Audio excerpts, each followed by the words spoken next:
Hello guys, welcome back to a new video of Quick Guide. Today in this video, I'm going to show you how you can create an account in your Zoom application.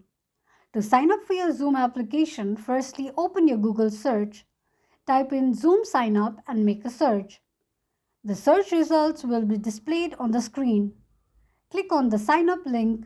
It will take you to the sign up page for Zoom. Enter your birth year and tap on continue.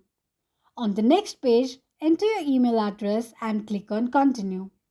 A verification code will be sent to your email address.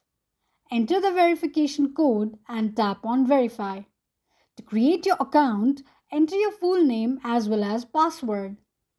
Confirm your password by re-entering it and then click on Continue.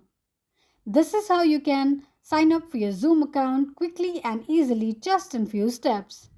If you have any thoughts or queries, let us know in the comment section. Don't forget to subscribe to our channel. Also, hit the notification bell icon so that YouTube will notify you whenever we post a new video. Thank you so much for watching.